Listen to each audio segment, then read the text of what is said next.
Bismillahirrahmanirrahim. Assalamualaikum warahmatullahi wabarakatuh. Waalaikumsalam.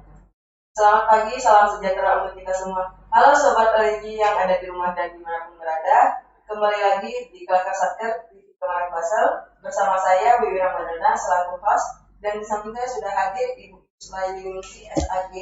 Beliau adalah selaku penyelenggara zakat dan wakaf kantor Kementerian Agama Kabupaten Selatan. Baik, kita sapa terlebih dahulu. Hari Ibu, bagaimana kabarnya? Alhamdulillah sehat. Alhamdulillah sehat ya.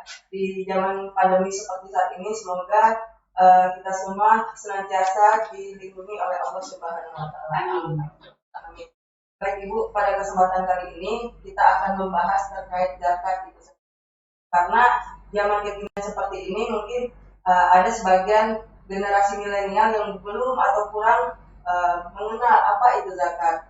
Mungkin mereka mengenalnya zakat itu seperti bentuk sedekah kepada orang-orang yang kurang mampu. Nah, mungkin lebih jelasnya bisa Ibu bantu jelaskan terkait zakat itu seperti apa? Boleh Ibu jelaskan? Terima kasih. Assalamualaikum warahmatullahi wabarakatuh. Waalaikumsalam warahmatullahi wabarakatuh.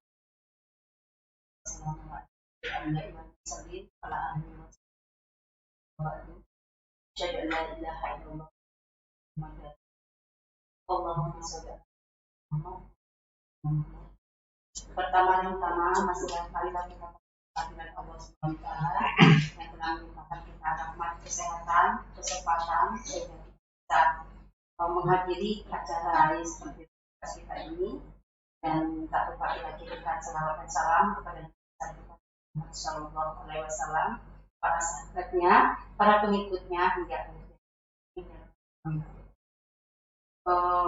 Mengenai perkataan zakat itu dalam kehidupan kita sehari-hari tanpa kita sadari, dari kecil, dari kita lahir, zakat itu memang sudah ada dari zaman Rasulullah SAW. Jadi kata zakat itu berasal dari kata zakah dalam bahasa Arab itu, yang artinya yaitu bersih, suci atau berkembang. Nah, dalam dikutip dari Perbasnas itu mengatakan bahwa zakat itu memberikan sesuatu yang bermanfaat yang ada pada kita, yang sesuai dengan ketentuan dan mencapai dengan syarat-syarat yang telah ditetapkan. Tetapi seperti yang kita ketahui, pada zakat ini pada rukun Islam, yaitu ada yang pada rukun yang Islam kita ada 5, yaitu yang keempat, yaitu tentang zakat. Berarti zakat itu sudah diwajibkan dalam Al-Quran, sudah dijelaskan dalam Al-Quran, yang mana telah kita ketahui pada surat At-Taubah, yaitu salah satunya pada surat At-Taubah itu ayat 60, ayat 71, ayat 3. Di sini menjelaskan bahwa kita diwajibkan, setiap orang muslim, orang yang beriman itu diwajibkan untuk berzakat, karena untuk membersihkan hartanya, pertama sekali membersihkan jiwa raganya. Karena diwajibkan ini, insya Allah bagi orang-orang yang telah berzakat tidak akan hilang hartanya yang dizakatkan itu, malah insya Allah akan bertambah dan bermanfaat dan barokah bagi kehidupannya untuk selanjutnya. Berdasarkan surat At-Taubah ayat 60 itu, yang mana artinya kita jelaskan, sesungguhnya zakat itu hanyalah untuk orang-orang yang fakir, orang miskin, amil, mu'alaf, orang yang memerdekakan budak, orang yang dalam perjalanan, orang yang berhutang karena Allah. Disitulah Allah menjelaskan, Allah itu Maha mengetahui dan bijaksana.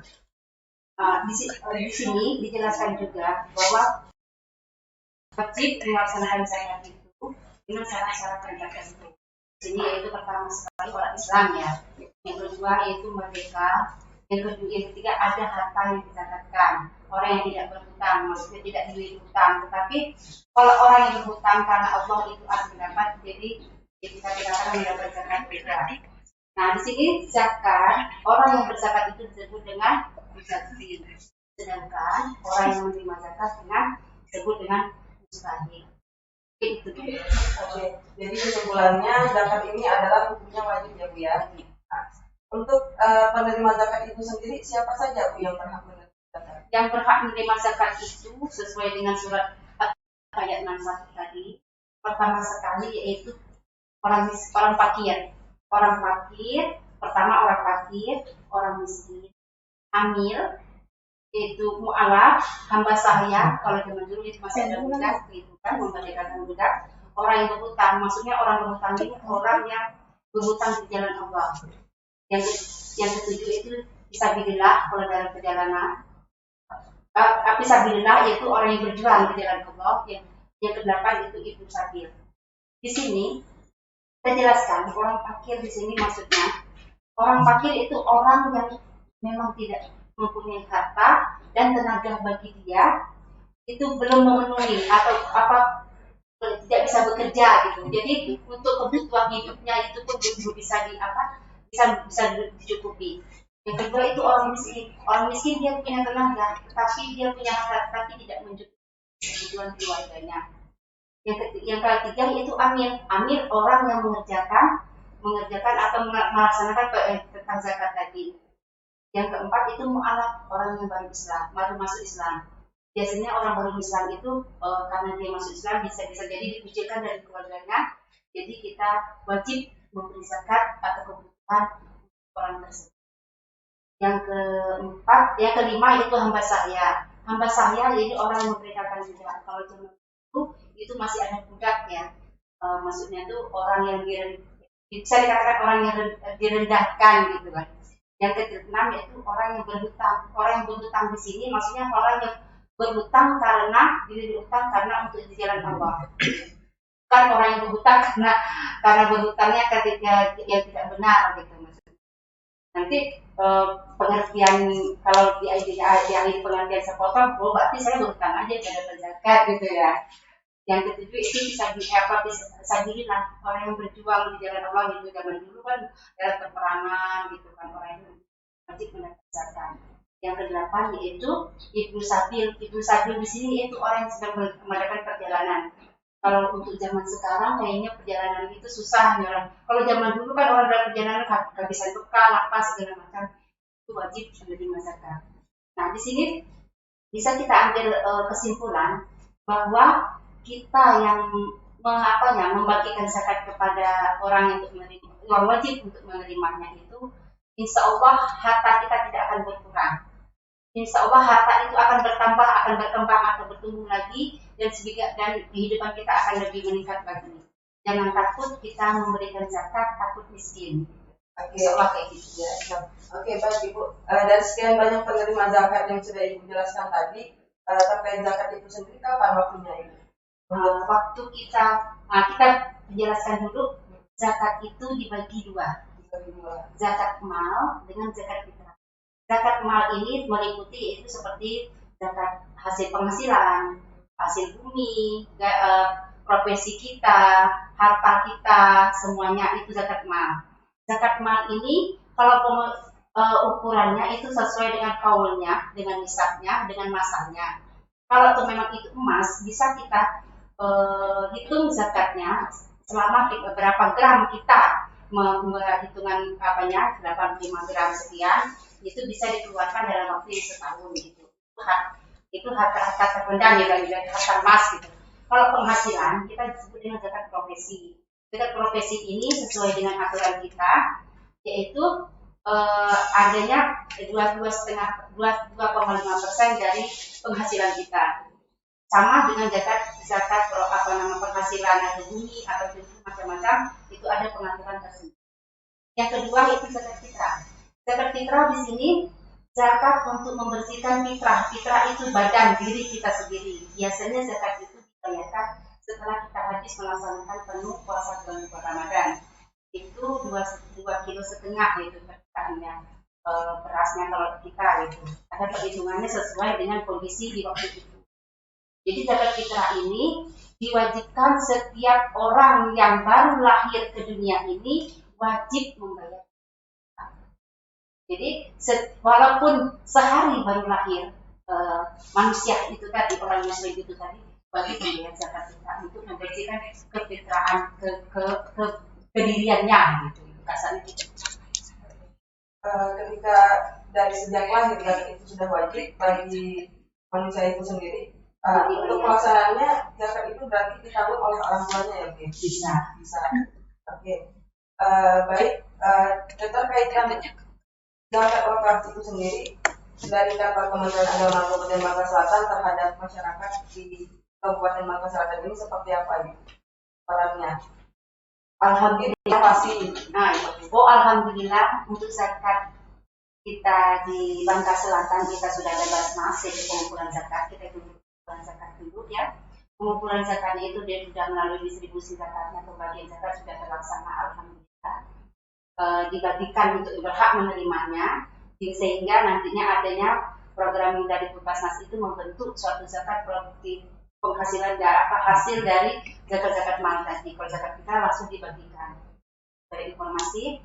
Nah, untuk inovasi dari penyelenggara zakat wakaf Kementerian Agama Kabupaten Selatan, insya Allah itu kami sudah 80% jalan itu akan dibentuk desa sadar zakat. Insya Allah itu akan dibentuk di desa Permis dengan desa Rajik di Kabupaten Kecamatan Simpang Rimba.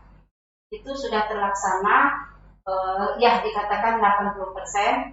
Kalau bisa kita sudah launching itu insya Allah dengan Bapak Kepala Kementerian Agama Kabupaten Bangka Selatan dengan pemerintah setempat ataupun insya Allah itu dengan Pak Gubernurnya, kita akan launching itu mungkin bulan ini juga, bulan September ini kita launching, dan saya mohon doa dukungannya ini terlaksana semuanya demi kesejahteraan masyarakat apalagi di masa pandemi. Terkait dengan desa sadar zakat itu, program yang dari penyelenggara zakat wakaf Kemenak Basel itu sendiri, Ibu, seperti apa Ibu pelaksanaan di lapangannya? Ya. Seperti apa programnya itu?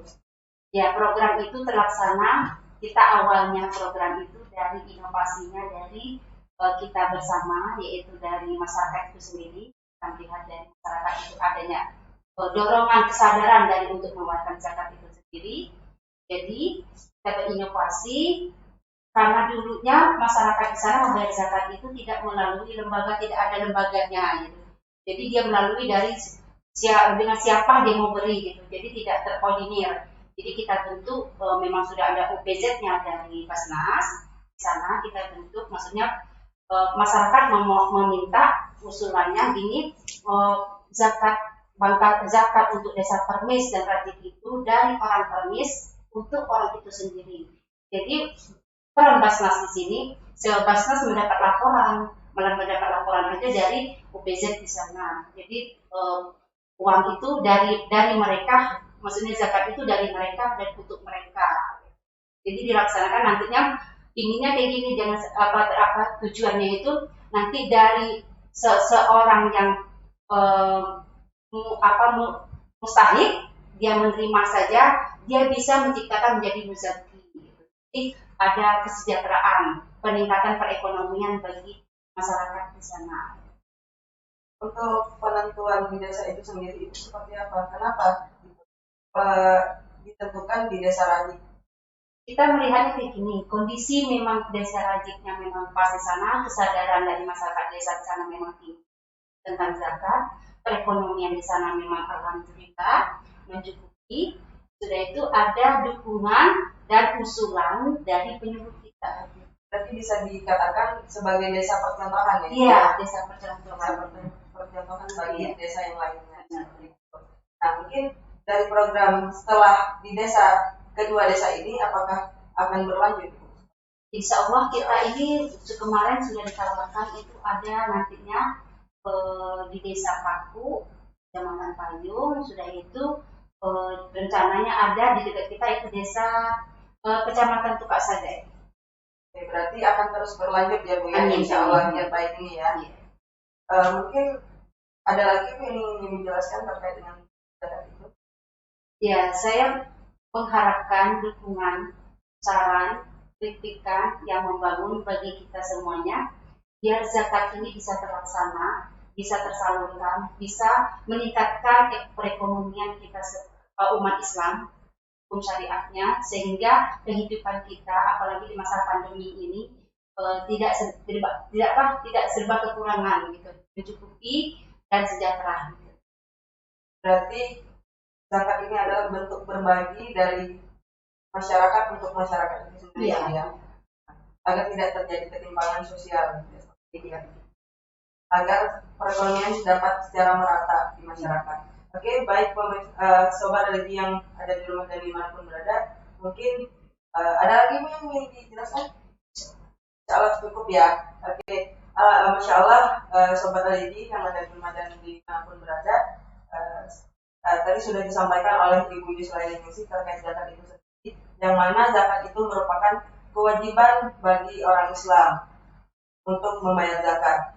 Tujuannya adalah untuk membangun perekonomian agar tidak terjadinya ketimpangan sosial baik dalam kehidupan bermasyarakat dan dalam kehidupan beragama. Tentunya tujuan salah satunya itu adalah saling menguatkan, ya Bu ya, menguatkan antara masyarakat yang satu dengan yang lainnya. Mungkin saling berbagi. Oke, mungkin itu saja yang dapat kita sampaikan pada kesempatan kali ini. Untuk selanjutnya insya Allah akan berlanjut terkait dengan zakat dan wakaf itu sendiri. Kurang lebihnya saya mohon maaf. Mungkin Ibu ingin menutup? Untuk sekarang kita cukupkan sampai di sini. Saya mohon maaf atas segala kekurangan kesalahan. Saya mohon maaf. Assalamualaikum warahmatullahi wabarakatuh.